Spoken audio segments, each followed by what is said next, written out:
Bom dia, boa tarde, boa noite para você que está com a gente hoje para mais uma aula da Escola Bíblica Dominical da UPA, da União Presbiteriana de Adolescentes da Igreja Presbiteriana de Botafogo. Eu sou o Reverendo Diego e vamos continuar aqui a nossa conversa. É uma viagem pela história da redenção. A gente acabou na semana passada, na verdade, semana retrasada, a parte um, né, quando a gente saiu do Gênesis e fomos até o primeiro livro dos Reis, e agora, na parte 2 nós estamos falando sobre os profetas, especialmente os profetas menores. Então, a Letícia, na semana passada, começou essa nova parte, falando sobre os profetas. Ela falou sobre o profeta Joel. Vale a pena você dar uma olhada lá na playlist no YouTube da nossa igreja. Você vai encontrar lá na Escola Dominical, classe de adolescentes, dia 12/12 é a primeira aula dessa nova temática. Hoje eu vou continuar e a gente vai falar sobre o profeta Amós. Né? Amós, se o Joel estava mais ou menos ali pelo século 9 antes de Cristo, ou seja, 900 anos mais ou menos antes de Jesus, o profeta Amós ele é mais recente, vamos dizer assim. Ele está mais ou menos ali pelo século 7 antes de Jesus. Mas antes da gente falar sobre o Amós propriamente dito, a gente vai falar bastante sobre ele aqui, sobre o contexto dele e tal. Eu quero que você pense um pouco sobre o nosso contexto hoje de vida, a nossa sociedade, a nossa cultura, especialmente, gente, eu vou consultando aqui as minhas notas, né? Especialmente se eu fizesse uma pergunta para você, por exemplo. Eu vou dar um tempinho aí, uns 3, 4 segundos para você pensar. Né? Será que a nossa sociedade hoje, vamos pensar aqui no nosso caso, a gente está em Botafogo, que é a zona sul do Rio de Janeiro. Será que em Botafogo tem algum problema social? Né? Alguma dificuldade? Pensa aí. Né? Não, Diego, mas eu sou da igreja de Botafogo, ou eu não sou da igreja de Botafogo e estou aqui acompanhando a sua aula, e eu moro na Tijuca, eu moro na Baixada Fluminense, eu moro na Zona Oeste. Né? Será que tem algum problema no Rio de Janeiro social? Pensa aí, vou te dar aí uns 3 segundos. É um problema, eu estou falando aqui de um problema que atinge a todo mundo, não apenas você em particular, no lugar que você mora, na região que você vive, já deu para pensar, não é? É bem possível que você tenha pensado aí, por exemplo, na questão da violência.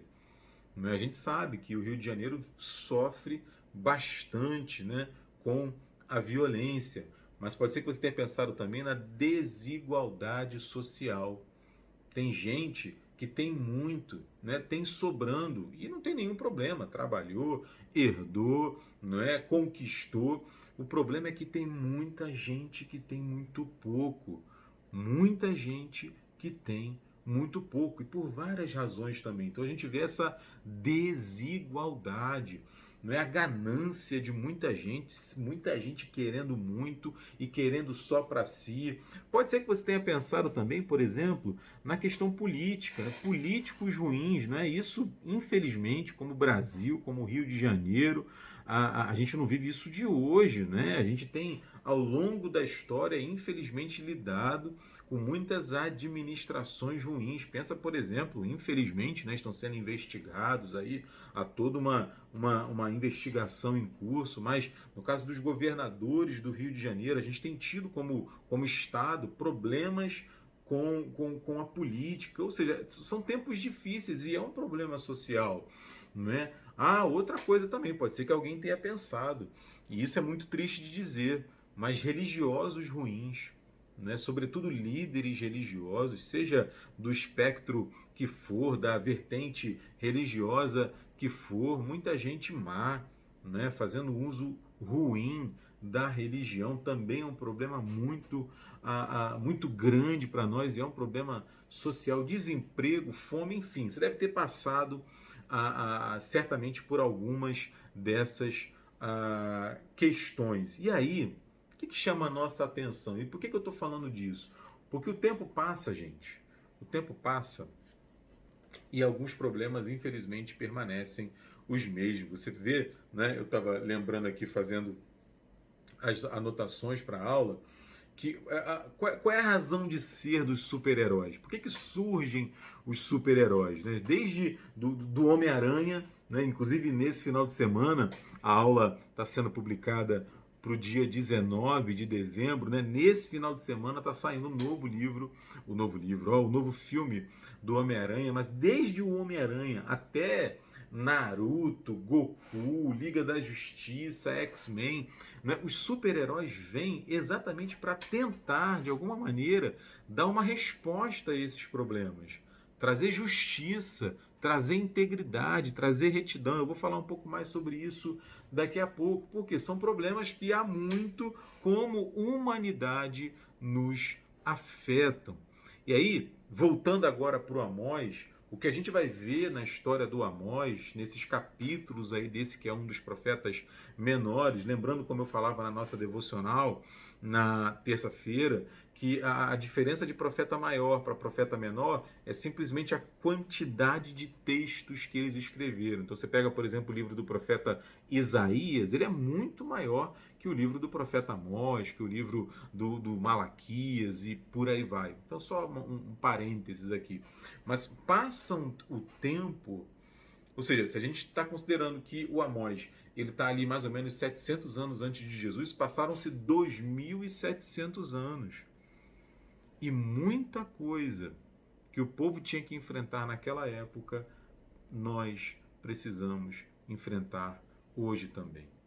Então é bem verdade, hoje a gente tem avião, Wi-Fi, daqui a pouco 5G aqui no Brasil, internet, YouTube, mas aquilo que é próprio para a humanidade, vamos dizer assim, próprio da humanidade, infelizmente a gente ainda não conseguiu superar, que tem a ver com tudo isso que a gente falou agora. O Amós teve que lidar com isso no passado, assim como nós estamos lidando no presente também. Então, o que a gente vê é que o Amós ele é tão necessário hoje como ele foi no passado. Puxa, Diego, a gente está falando de uma parada de quase 3.000 anos atrás. E a gente precisa dessa palavra hoje ainda para a minha vida e para a sua vida. Então a gente vai falar agora mais propriamente dito sobre o Amós, o contexto em que ele viveu, o que ele escreveu. E para isso a gente vai orar para poder começar. Beleza? Vamos orar então? Senhor, obrigado por esse encontro aqui que podemos ter através da internet. Senhor, obrigado porque podemos aprender sobre a Tua palavra, podemos ouvi-la com liberdade, Pai. E é o nosso desejo, Senhor, aprender mais sobre a Tua palavra. Então fala ao nosso coração, ajuda-nos, Senhor, a aprofundarmos a nossa vida contigo, para que possamos também, Pai, vencer as lutas, sobretudo a luta contra o pecado, a luta contra a maldade do nosso coração, na força do Teu Espírito Santo, através da Tua palavra. Ajuda a gente assim, Senhor, é a nossa oração, agradecidos, em nome do Teu Filho Jesus Cristo. Amém. Amém. Beleza, então o que a gente vai fazer hoje? Primeiro, a gente vai dar uma olhada assim, um pouco mais detida no ministério do profeta Amós e na mensagem que ele trouxe. A gente vai relembrar um pouco a aliança de Deus com o povo, vamos perceber ali como é que Jesus se encaixa em tudo isso também. A gente sabe que Jesus está presente em toda a Escritura e, claro, né, nas lições que a gente vai tirar, vai buscar tirar no texto, a gente vai aplicar isso à nossa vida também. Beleza? Vamos lá então. Primeiro, quem foi Amós? Né? Onde é que ele está? O que ele está fazendo? Para a gente entender um pouco mais sobre a vida do profeta Amós, a gente vai ter que abrir a Bíblia lá em Amós, no capítulo 1, no versículo 1. Então abre a Bíblia aí, né, no celular, no tablet, aí até, né, aquela coisa antiga de papel. Né? É tão antigo isso que até eu vou ter que levantar para pegar aqui alguma Bíblia. Tá vendo? O negócio é tão antigo que estava ali no canto, na mesa. Não é aqui. Né? Amós, capítulo 1, versículo 1. Eu tenho aqui nas minhas laudas, aqui nas minhas anotações, aqui no computador, aqui na frente, mas eu vou fazer questão de abrir a Bíblia, né? Sentir aqui o cheirinho do papel e compartilhar com você da dificuldade que a gente tem às vezes de achar os profetas menores, né? Os livros são pequenininhos, estão ali no final do Antigo Testamento. Aliás, eu fiz esse exercício na devocional, quem estava lá viu, né? Eu aconselho você assim fortemente aproveitar que a gente está dando uma olhada nos profetas e especialmente nos profetas menores e lá no índice da sua Bíblia, né, ou sumário, dependendo da Bíblia, né, que tem ali todos os livros, tanto do Antigo quanto do Novo Testamento. E você vai ver que a lista ela começa com o Pentateuco, né, os 5 primeiros livros da Bíblia, passa ali para os livros históricos, né, a partir de Josué. Aí vai Josué, Juízes, Ruth, 1º e 2º Samuel, 1º e 2º Reis e tal. Vai ali até o livro de Jó, né? Até o livro de Esther, melhor dizendo. Até o livro de Esther são considerados os livros históricos. A partir dali, se você está no índice, dá um pause aí, bota no índice, enfim, você vai acessar isso aí facilmente. Jó, Salmos, Provérbios, Eclesiastes e Cânticos dos Cânticos são considerados os livros poéticos, né? Ou livros de sabedoria, vai depender aí da divisão da Bíblia. E aí a gente chega nos profetas. Veja aí, Isaías, Jeremias, Lamentações de Jeremias e Ezequiel, que são considerados os profetas maiores, como eu disse agora há pouco, porque eles escreveram mais, apenas isso, né? Aí, a partir de Daniel, né, nós temos os chamados profetas menores. Por quê? Da mesma maneira, né? Porque eles escreveram menos. Só isso. É isso que distingue os profetas menores. E aí a gente tem ali o Amós. Na Bíblia que eu uso é a página 785 do Antigo Testamento. Né? Aliás, daqui a pouco a gente vai falar sobre isso. Daqui a pouco, nas nossas devocionais e nos nossos encontros, né, da proposta para a gente ler a Bíblia toda no ano que vem. Beleza? Mas isso é um assunto para uma outra hora. Vamos lá. Amós, capítulo 1, versículo 1 diz assim: palavras que em visão vieram a Amós, que era entre os pastores de Tecoa, a respeito de Israel, nos dias de Uzias, rei de Judá, e nos dias de Jeroboão, filho de Joás, rei de Israel, 2 anos antes do terremoto. Ou seja, só nesse primeiro versículo aqui a gente tem um monte de informação a respeito do profeta Amós. Primeiro, né, que ele teve uma visão. Ele teve uma visão, ou seja, a palavra de Deus veio a ele, o chamado profético, vamos dizer assim, veio até o Amós numa visão, numa parada assim sobrenatural. Né? Ele não acessou a palavra de Deus a partir de um livro, estudando, lendo na escola, alguém que ensinou para ele. Não, foi uma coisa assim sobrenatural, uma espécie de sonho, de revelação, e ele recebeu o chamado, a palavra de Deus. É muito impressionante isso, né? Saber que Deus veio ou foi até o Amós, né? Através de uma visão. Em segundo lugar, nos fala aqui o texto sobre quem era o Amós literalmente, qual era a profissão dele, o que ele fazia para viver. E o texto diz que ele era um pastor. E veja, ele não era um pastor como eu, por exemplo, sou pastor, não é? Pastor da igreja, que prega, que faz aquilo que o pastor faz na igreja, ensina, visita, aconselha e por aí vai. Não, ele era literalmente, né, na acepção da palavra, um pastor de bicho, né? Ali de ovelha, de gado. Ele era um homem do campo, um homem simples. Ou seja, ele não era assim como Isaías, por exemplo, um sacerdote de família sacerdotal, né? Assim, de uma linhagem, um homem que na família era uma família religiosa nesse sentido do exercício do ministério, né? Não. Amós era um homem do campo, né? Como a gente costuma dizer, ele era da roça, ele era do interior, da cidade de Tecoa. Tecoa ficava próxima a Jerusalém, no Reino do Norte. E aí você viu isso também, né? Nessa época, século 7, como eu falei lá atrás, o Reino de Israel já estava dividido, né? Reino do Norte e Reino do Sul. Reino do Norte era chamado de Israel e o Reino do Sul era chamado de Judá. Então é importante a gente ter essa imagem na história de Israel na nossa cabeça. A gente já falou sobre isso na revista anterior, de como Salomão e depois o Roboão, né, vacilaram bastante e o reino de Israel se dividiu. E como é que estava a vida? A gente vai ver aqui rapidamente como é que era, qual era o contexto da vida em Israel para que Amós fosse chamado por Deus, recebesse essa missão profética. E aí, gente, entender isso aqui, né? E claro, né, eu aconselho você fortemente a ler o livro do profeta Amós, né? Como a gente faz a leitura bíblica, vale a pena aí ler uns dois capítulos por dia e em uma semana, tranquilamente.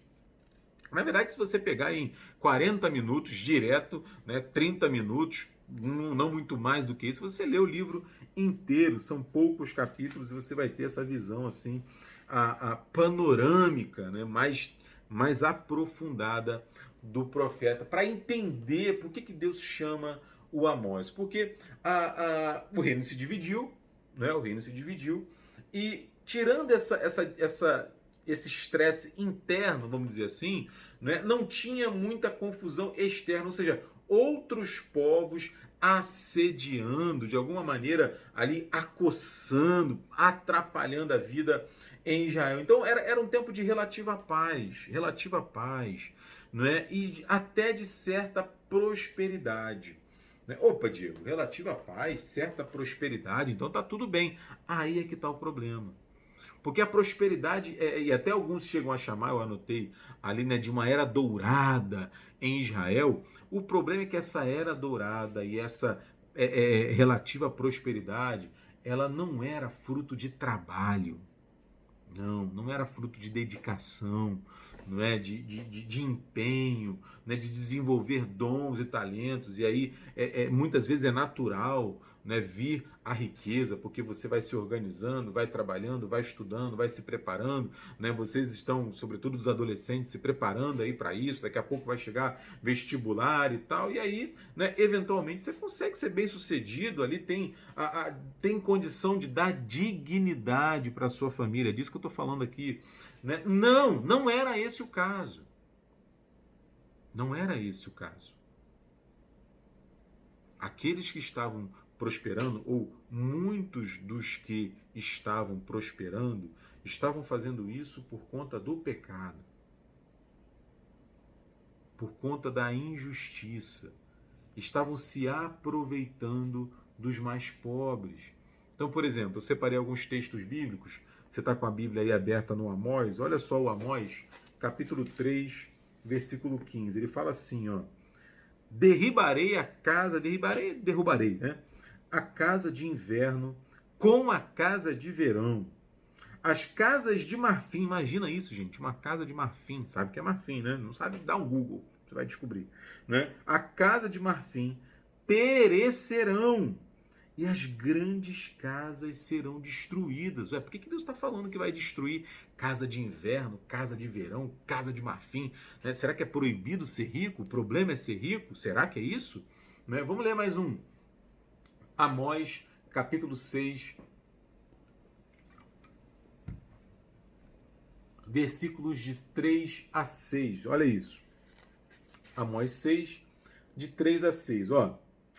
Vós que imaginais estar longe o dia mau, e fazeis chegar ao trono da violência, que dormis em cama de marfim. Olha, o marfim era um item importante naquele tempo, né? E vos espreguiçais sobre o vosso leito, e comeis os cordeiros do rebanho e os bezerros do cevadouro, que cantais à toa, ao som da lira, e inventais como Davi, instrumentos músicos para vós mesmos, que bebeis vinhos em taças e vos ungis com o mais excelente óleo. Né? Ou seja, estão curtindo a vida. Estão curtindo a vida, curtindo ali, né, os frutos daquilo que podem alcançar financeiramente. Aí, só que ele não terminou. Olha o versículo 6, o finalzinho. Mas não vos afligis com a ruína de José.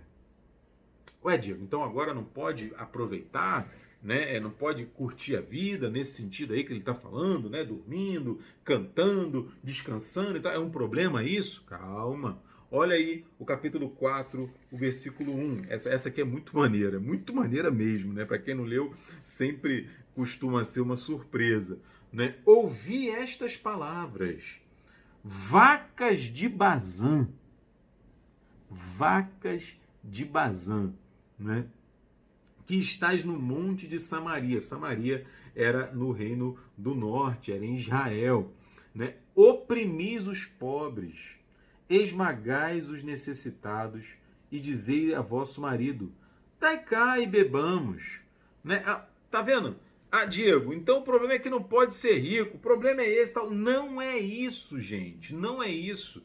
Né? O problema não é ter casa de inverno, ter casa de verão, dormir em cama de marfim, embora a gente, pelo menos naquela época, né? Não é? Hoje tem toda uma restrição e tal.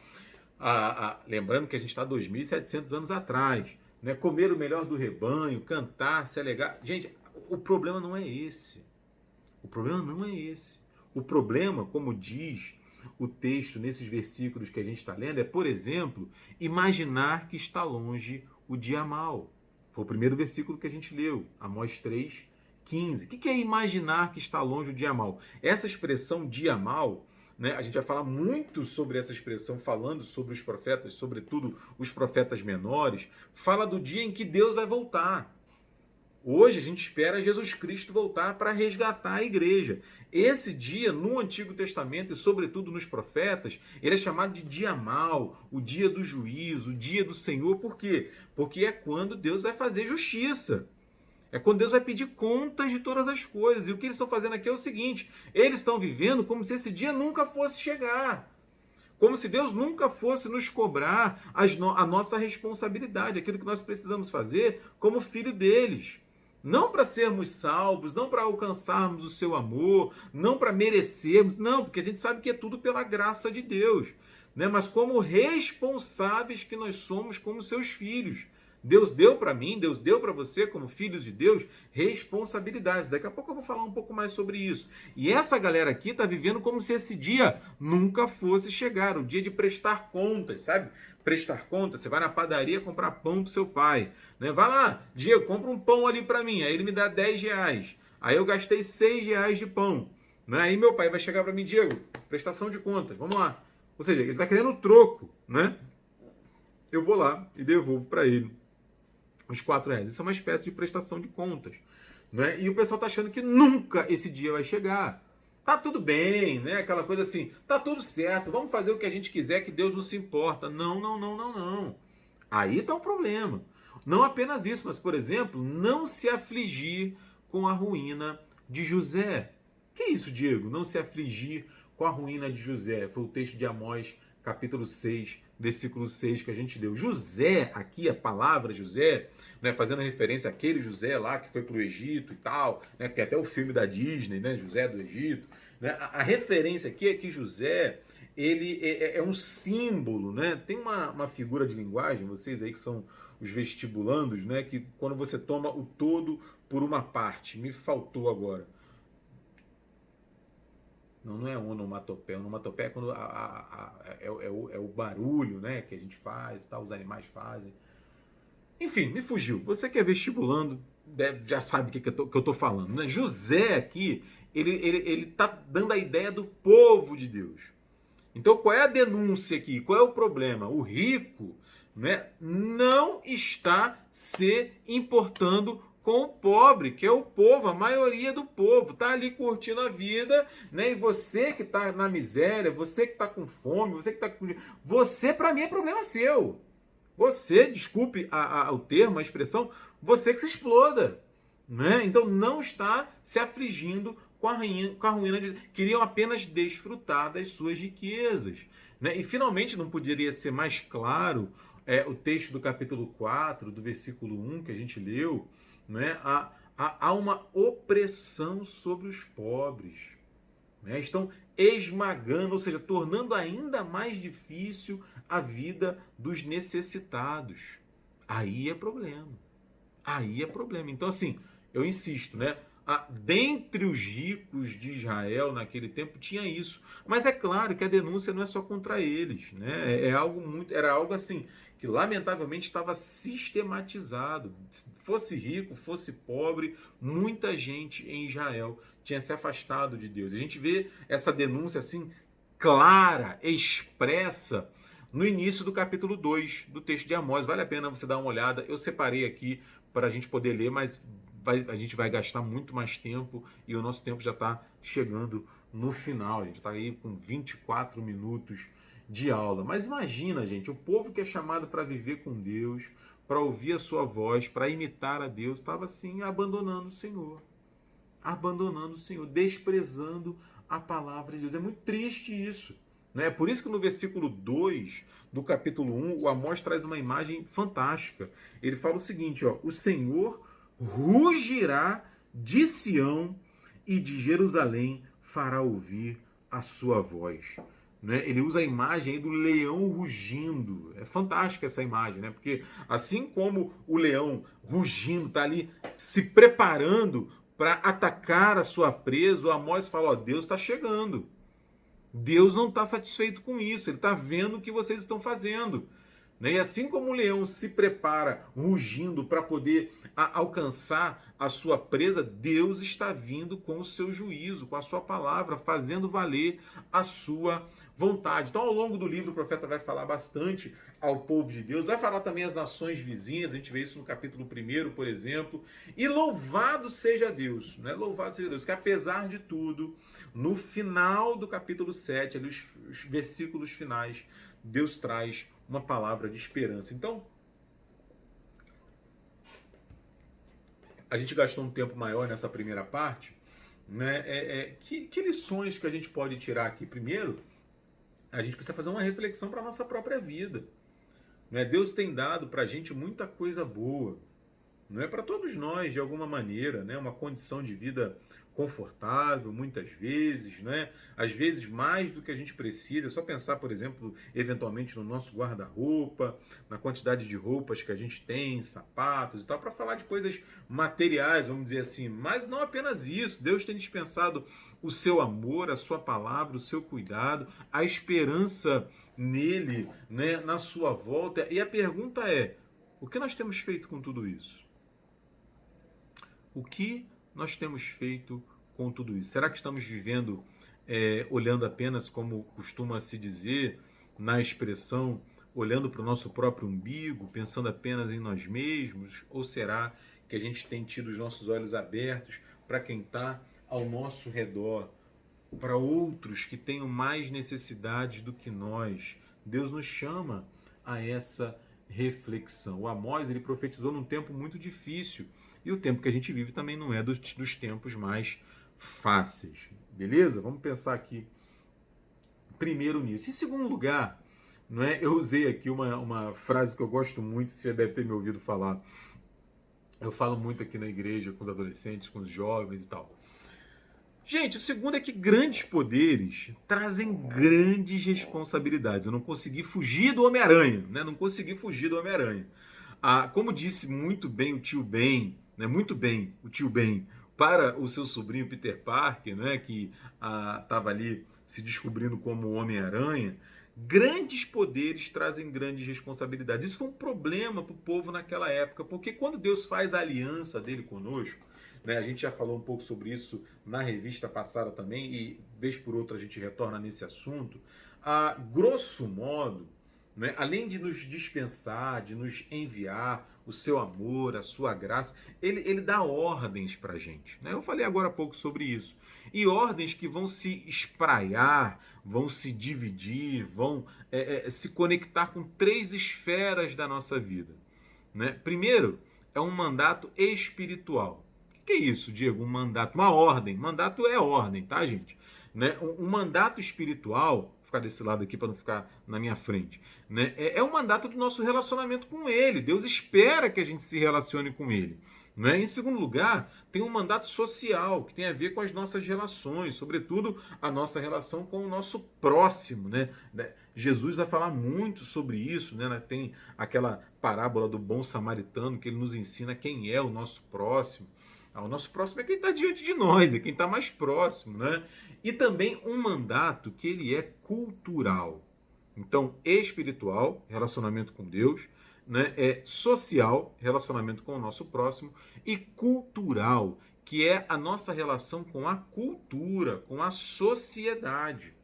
Deus nos chama para exercer essas relações com Ele, com o nosso próximo e com a cultura. Isso, claro, baseado na sua palavra, da melhor maneira possível. E o povo de Israel, naquele momento da história, falha nesses 3 mandatos. né? Ou não fazendo como Deus mandou fazer, ou seja, fazendo de outro jeito, ou simplesmente não fazendo. É claro que o mandato espiritual é o mais óbvio, é o mais gritante. Então você vai ter, por exemplo, em Amós capítulo 2, versículos 11 e 12, vale a pena dar uma lida aí, né? Deus manda profeta, Deus manda homens consagrados, eram os nazireus, né? E a liderança de Israel, né, simplesmente despreza aqueles homens. Aliás, o próprio Amós sofre isso. Se você der uma olhada lá no capítulo 7, você vai ver o sacerdote instituído, né, de alguma maneira, de alguma maneira não, né, diminuindo o Amós, a ponto do Amós falar para o cara, meu irmão, ó, eu não sou pregador, eu sou boieiro, eu sou plantador, cuidador de sicômoro, ou seja, eu sou um homem do campo, mas Deus me chamou. Deus me chamou. Então, nesse mandato espiritual de relacionamento com Deus, Israel falhou como nação. Certamente tinha muita gente fiel a Deus, está aí o próprio Amós que ouviu o chamado de Deus e foi, mas como povo, muita gente se afastou de Deus. E aí, gente, né? O C.S. Lewis, sabe? O C.S. Lewis das Crônicas de Nárnia, ele tem uma frase que eu gosto muito, né? E que sempre me pega. Né? Ele fala assim, mais ou menos, me fugiu agora. Ai, é chato isso, né? Mas a ideia dele é a seguinte: a gente precisa colocar as primeiras coisas primeiro. As coisas mais importantes precisam vir primeiro. Se a gente colocar coisas menos importantes primeiro, a gente vai perder tanto as que são importantes quanto as que não são importantes. Diego, não entendi nada. Vou tentar explicar de outra maneira. Eu sou casado, tenho 2 filhos. A Bianca, o João e o Davi. O que é mais importante na minha vida? De todas as minhas relações. Eu tenho muitos amigos, eu conheço muita gente, tenho outros familiares, mas a partir do momento que eu me casei, o que a Bíblia fala é que quem é mais importante é a Bianca, o João e o Davi. A Bianca, em primeiro lugar, que é minha esposa, o João e o Davi. A partir do momento, ou seja, nisso que o C.S. Lewis lembrou a gente, né, eles estão em primeiro lugar. Eles estão em primeiro lugar. Se eu colocar outras pessoas no lugar do João, do Davi e da Bianca, sabe o que vai acontecer? Segundo o C.S. Lewis, eu vou ter dificuldade tanto com o João, com o Davi e a Bianca, quanto com essas pessoas que eu coloquei no lugar deles em importância na minha vida. Eu espero ter me feito entender. Então existem coisas que são prioridade na nossa vida. Existem pessoas que são prioridades na nossa vida. E a coisa mais, ou coisa entre aspas, né? A realidade mais importante, prioritária na nossa vida é Deus. E aí o que aconteceu? Israel tirou Deus da prioridade, tirou o mandato espiritual da prioridade. E aí os outros mandatos, o social e o cultural, foram prejudicados. O que eu estou querendo dizer? Vou tentar falar de outra maneira. Né? A partir do momento que eu deixo de priorizar Deus na minha vida, eu vou perdendo todas as outras coisas. Esse é o ponto. Eu tenho dificuldades com a minha família, eu tenho dificuldades com a minha casa, eu tenho dificuldades com os meus amigos, eu tenho dificuldades no meu trabalho, eu tenho dificuldades na minha escola. Por quê? Porque eu tirei Deus do primeiro lugar. Então, para a gente caminhar para o final, essa é uma das grandes mensagens do profeta Amós. Né? Nós precisamos ter Deus em primeiro lugar na nossa vida. Ele foi um homem que viveu há muito tempo atrás e que ainda hoje a sua mensagem é muito importante para a gente. Porque ainda hoje, gente, ainda hoje, como a gente falou no início, a gente tem problema com desigualdade social, com fome, com insegurança, com desemprego, violência, injustiça, preconceito, ainda hoje. O que vai nos ajudar como homens e mulheres de Deus, independente da idade que a gente tenha, nós somos homens e mulheres de Deus, é colocar Deus em primeiro lugar, para que através de nós, por exemplo, né, vocês que estão aí se preparando para o vestibular e tal, né, você já pensou, né, que a sua profissão deve glorificar a Deus? Imagine você um médico, você um advogado, você um engenheiro, você um piloto, né? Você, sei lá, né? Aquilo que Deus vai permitir que você faça na sua profissão, você glorificar a Deus, você anunciar o amor de Deus. É disso que a gente está falando aqui.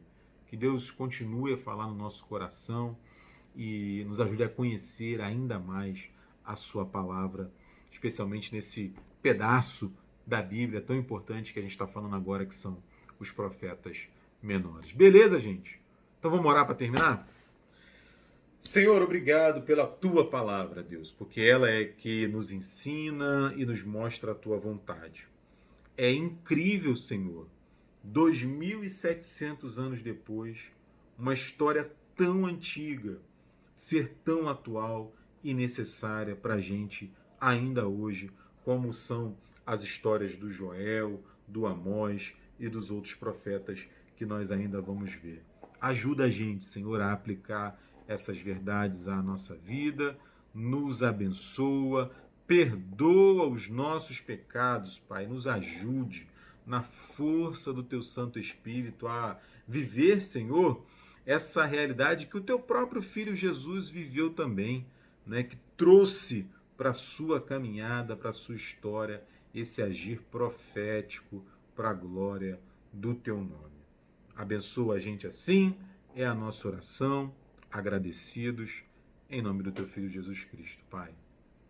Amém, Senhor. Beijo, boa semana para vocês. Deus abençoe, viu, gente? Até mais.